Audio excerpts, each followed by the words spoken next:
नमस्कार, मैं रचना शर्मा। चढ़ती कला टाइम टीवी देख रहे सभी दर्शकों का स्वागत करती हूं। आप देख रहे हैं हरियाणा के समाचार। समाचारों की शुरुआत से पहले एक नजर आज के मुख्य सुर्खियों पर।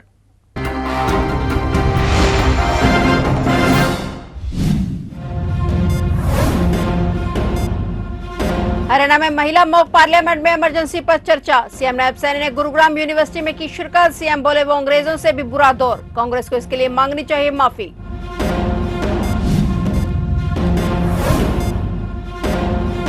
मानेसर में आयोजित होने वाले राष्ट्रीय सम्मेलन की पुख्ता तैयारियां। 3 और 4 जुलाई को गुरुग्राम में आयोजित होगा राष्ट्रीय सम्मेलन। मुख्य प्रधान सचिव ने अधिकारियों के साथ की समीक्षा बैठक। फतेहाबाद पुलिस को नशा मुक्ति अभियान के तहत मिली सफलता। अंतर्राष्ट्रीय गांजा तस्करी गिरोह से जुड़े 2 तस्करों को किया गिरफ्तार। खेत में दबाकर रखा था 80 लाख का गांजा।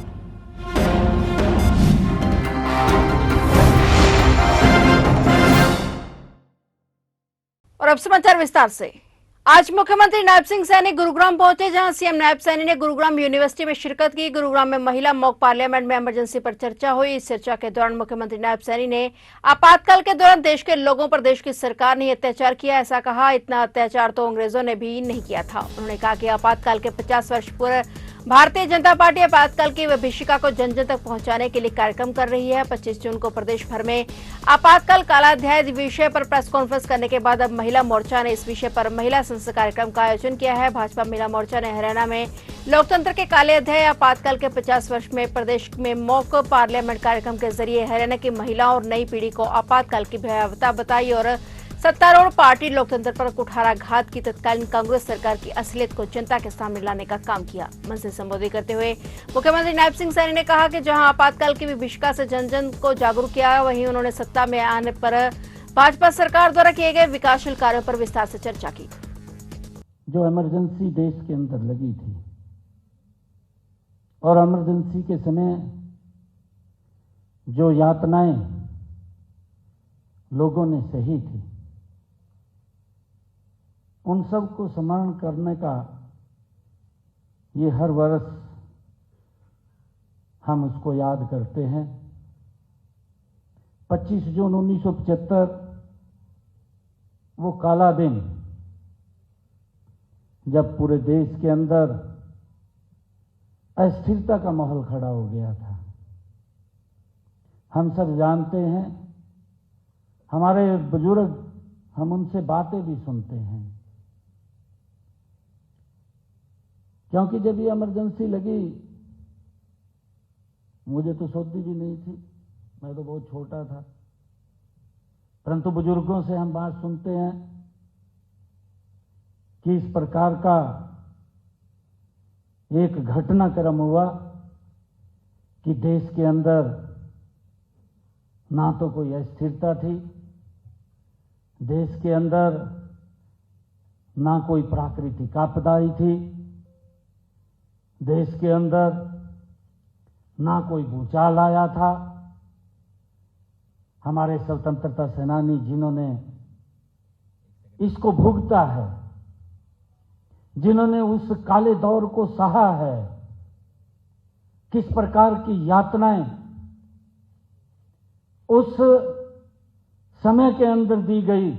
हरियाणा मुख्यमंत्री के मुख्य प्रधान सचिव राजेश खुल्लर ने कहा कि राज्यों और केंद्र शासित प्रदेशों के शहरी स्थानीय निकायों के अध्यक्षों का 3 और 4 जुलाई को मानेसर में आयोजित होने वाला राष्ट्रीय स्तरीय सम्मेलन देश में यह अपनी तरह का पहला कार्यक्रम है। इस सम्मेलन में जब देश भर से प्रतिनिधि हरियाणा आएंगे तो उन्हें केवल प्रशासनिक दक्षता ही नहीं बल्कि एक सशक्त और सुसंस्कृत हरियाणा का अनुभव कराया जाएगा, और ताकि अतिथि यहां से अविस्मरणीय अच्छा अनुभव लेकर जाएं। मुख्य प्रधान सचिव ने चंडीगढ़ में मानेसर गुरुग्राम में आयोजित होने वाले राष्ट्रीय सम्मेलन की तैयारियों को लेकर अधिकारियों के साथ समीक्षा बैठक की। उन्होंने अधिकारियों को निर्देश देते हुए कहा कि गुरुग्राम में विभिन्न स्थानों को चिन्हित कर इस सम्मेलन का प्रचार ज्यादा से ज्यादा किया जाए और अधिक से अधिक गुरुग्राम वासियों को इसकी जानकारी दी जाए। यह सम्मेलन न सिर्फ शहरी स्थानीय निकायों को सुदृढ़ करने की दिशा में मील का पत्थर साबित होगा, बल्कि विधायिका कार्य प्रणाली और हरियाणा के आतिथ्य भाव की मिसाल भी पेश करेगा। और इस सम्मेलन में देश भर के राज्यों और केंद्र शासित प्रदेशों से 500 से अधिक प्रतिनिधि भाग लेंगे।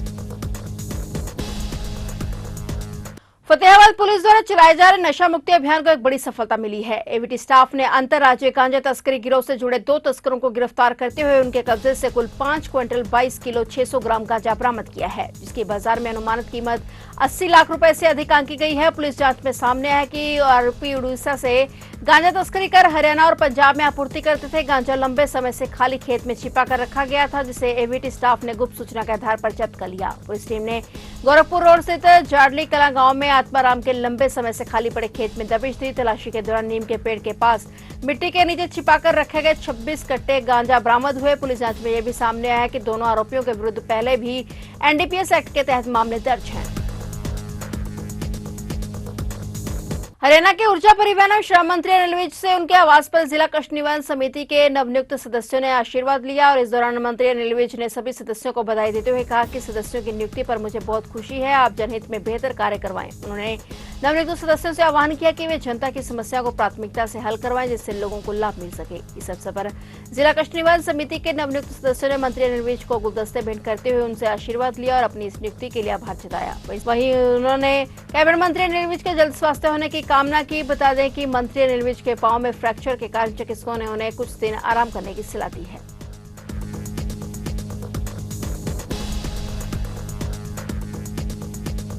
फरीदाबाद पुलिस लाइन में 10वीं कक्षा की 14 साल की छात्रा ने फांसी लगाकर अपनी जीवन लीला समाप्त कर ली। छात्रा के माता पिता ने पुलिस को दी शिकायत में आत्महत्या का जिम्मेदार स्कूल की प्रिंसिपल और एक गणित के टीचर को बताया है। पुलिस ने पोस्टमार्टम के बाद शव को परिजनों के हवाले कर दिया। शिकायत में मृतका छात्रा सुरुचि चौधरी के परिजनों ने बताया कि उनकी बेटी सेक्टर 30 के पुलिस लाइन में एक स्कूल में 10वीं कक्षा में पढ़ती थी और स्कूल में उनको प्रिंसिपल द्वारा मानसिक रूप से प्रताड़ित किया जा रहा था और जानकारी के मुताबिक सुरुचि 9वीं कक्षा में 3 पेपर में फेल हो गई थी, जिसके चलते स्कूल प्रिंसिपल सुरुचि को वापस 9वीं कक्षा में भेजने की बात कह रहे थे। इसी के चलते सुरुचि मानसिक तौर पर परेशान हो गई थी और स्कूल से लौटने के बाद सुरुचि ने फांसी लगा ली। पुलिस प्रवक्ता ने बताया कि सुरुचि नामक छात्रा ने फांसी लगाकर अपनी जान दी है, जिसमें उसके माता पिता की तरफ से शिकायत दी गई है। शिकायत में स्कूल प्रिंसिपल पर कई आरोप लगाए गए हैं। पुलिस पूरे मामले की जांच कर रही है। जांच में जो भी बात सामने आएगी उसके अनुसार कार्रवाई की जाएगी।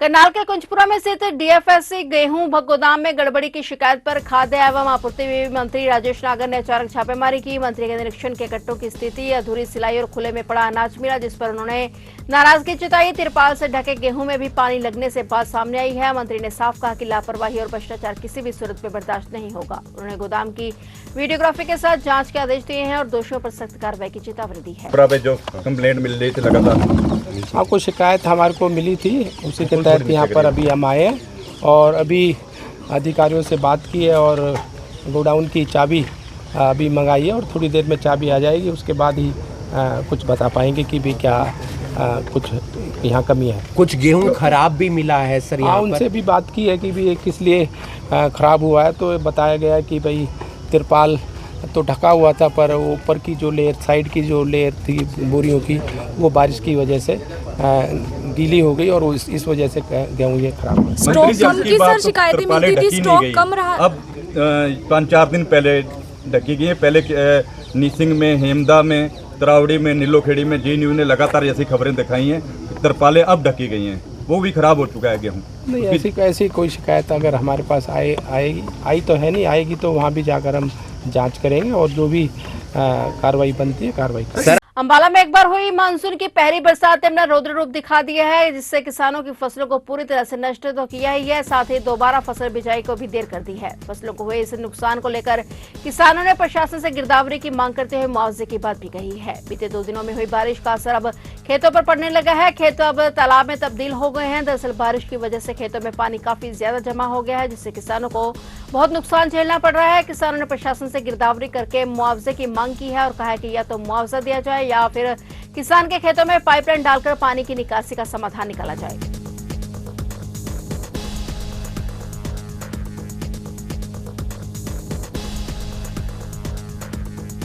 मेरे गांव के अंदर बीती रात से, पहली रात से बरसात का जो फ्लड आप देख रहे हैं चल रहा है। जो हमने धान की फसल लगाई थी वो पूरी तरह कगार पर है मरने के, आप साइड में देख ही रहे हैं, वो मर चुकी है। इसके अंदर किसानों को बहुत भारी नुकसान का सामना करना पड़ेगा, लेकिन कुदरत ने बरसात पाई है, उसके आगे किसी का जोर नहीं है। 4000 से 4500 रुपये तो जो मजदूर हमारी धान की रोपाई करते हैं उनके हैं, और लगभग करीबन 2000 रुपये की जो पनीरी होती है जीरी की उसका खर्चा है, और करीबन 3000 रुपये हमारा डीजल का खर्चा है। उसके बाद हमने 300 रुपये प्रति एकड़ की जो नदी नाशक कबाड़ रोकने के लिए दवाई डाली थी वो भी डाल दी थी, लेकिन वो सारे का सारा पानी में बह गया है। किसानों को बहुत भारी नुकसान हो गया है, और आने वाले फिर दोबारा कुछ दिनों के अंदर अगर बरसात होती है तो 1 महीने तक हम इन खेतों के अंदर धान की रुपाई भी नहीं कर पाएंगे। 12,000 के करीब हमारा अब खर्चा हो गया, और आने वाले समय में हमारे को धान की पनीरी भी मोल कहीं ना कहीं से लेके आनी पड़ेगी। वो भी हमारी पनीरी डूबी हुई है, 72 घंटे के अंदर अंदर तो पनीरी बच सकती है, लेकिन ये पानी कई दिनों तक लगातार बहता है। ये सापर मछोड़ा कोट कचवा बाबा हेडी और ठरवे से होता हुआ बिचपिटी लड़ाना की तरफ अद्दो माजरा तक ये पानी जाता है। देखिए नुकसान पहले तो सीधा सीधा है 45 रुपये भैया की रुपाई के, 2000 रुपये की पनीरी और 3000 का तेल, ये लगभग 9 साढ़े 9 हजार ये हो गया। और इतना ही हमारा पहले जो हमने रोप दी उसमें हो गया 18-20 हजार रुपये का किसानों का नुकसान हो रहा है। और किसानों की हालात पहले ही मंदे चल रहे हैं, और सरकार द्वारा जो धान का न्यूनतम समर्थन रेट बढ़ा कर दिया गया है किसानों को, मात्र 69 रुपये दिया गया है।